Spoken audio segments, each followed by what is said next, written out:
they strike closer to the heart. That's what this case is about. Derek Hoare is a father of 3. He's a single dad. The 3 kids live with him.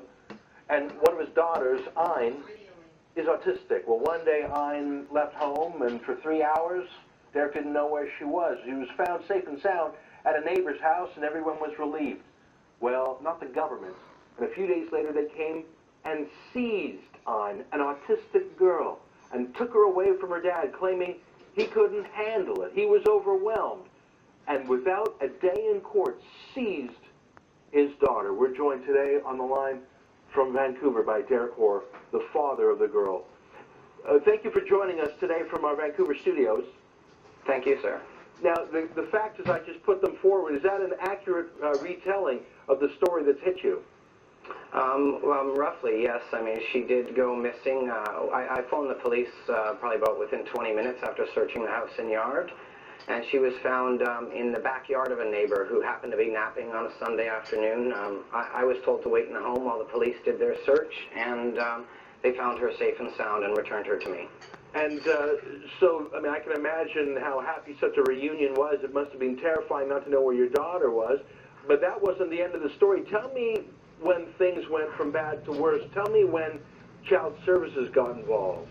About 4 days later, on the Thursday, she went missing on the Sunday. On the Thursday, CPS came to my house, or MCFD it's called here, and they informed me that I could voluntarily turn her over to them, or they would simply coercively remove her. Did they have any form of a court order or a search warrant, or, I mean, by what legal authority does a stranger come to your house and say, we shall now take your child? Right. I believe they do this under the authority of the director. If I refuse my consent, they do need a court order. You're allowed to go before a judge and refuse your consent. Of course, the judicial process is slow, and I will not have, it'll be months before I can make my case of why she should not have been removed. So did they take your daughter that Thursday? That Thursday, from school. From school, so not from home? Correct. And Correct. Did you object to this? Yes, very much. And despite your objection, they took your daughter away? Correct. And you're saying, and when will there be your day in court? When will you have a chance to make your case to get your daughter back? Do you have a date scheduled for that yet? Well, at this point, actually, no, I do not. Initially, you have to get a hearing within 7 days. I received the information from the director the morning of the hearing, literally standing outside the courtroom.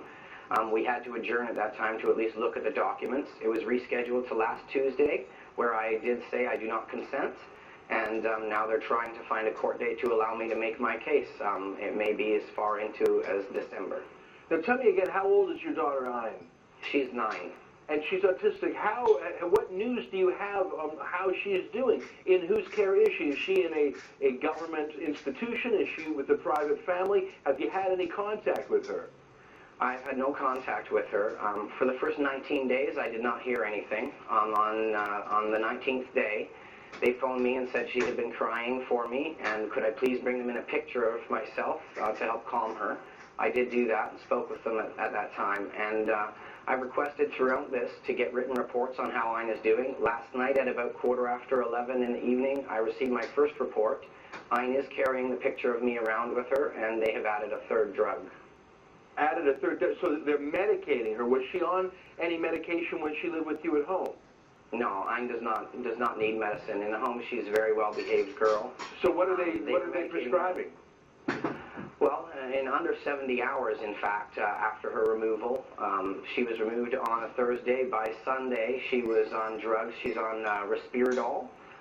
She is on Seroquel now, and another one with a very long name like cloprazamine. What are these drugs designed to do? They're all antipsychotics. Antipsychotics, but your daughter is not a psychotic. No, not at all. No.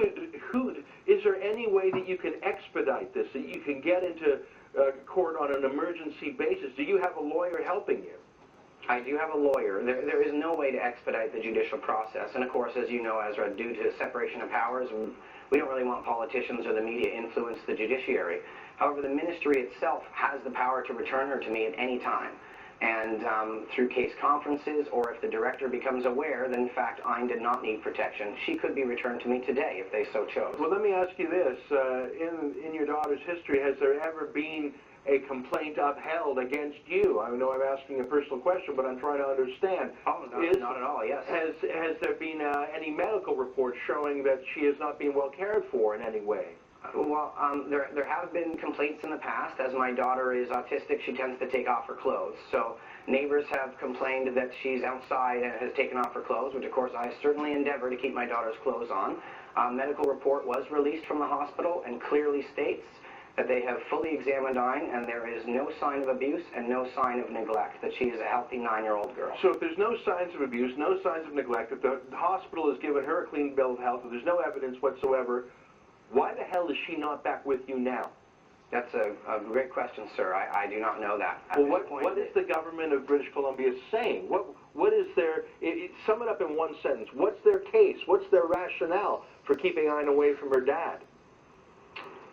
Unfortunately, I believe you're trying to be reasonable about a process which is irrational. I just want to know what their excuse is. Like, have they said... At this point, all they have said to me is, keep an eye on her. That's it. That they will not return her to me until she goes through further hospitalization, a 6-week program where they want to evaluate her.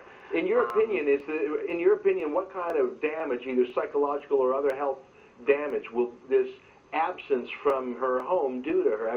You know your daughter better than anyone. What do you think she's going? Have you seen her at all in this? I have not seen her at all. Has anyone else in your family seen her at all? No.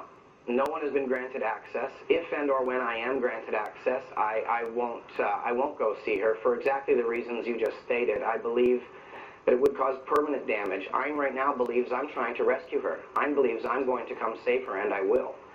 But for her to see me and want to come home and have me walk away from her is going to irreparably cause her to believe that I could leave her in a situation like that, and she'd feel betrayed, and I can't do that to her. I will get her back, and I will rescue her. Well, no one has been granted access. This is an incredible story. I appreciate you taking the time to tell us this. I insist that you keep us posted on it and tell us what happens when you finally get that hearing scheduled. Let us know. We'll be following this. And let us know if by some turn of events your daughter is returned to you. I find these facts deeply troubling. I do, sir. Yes, very much.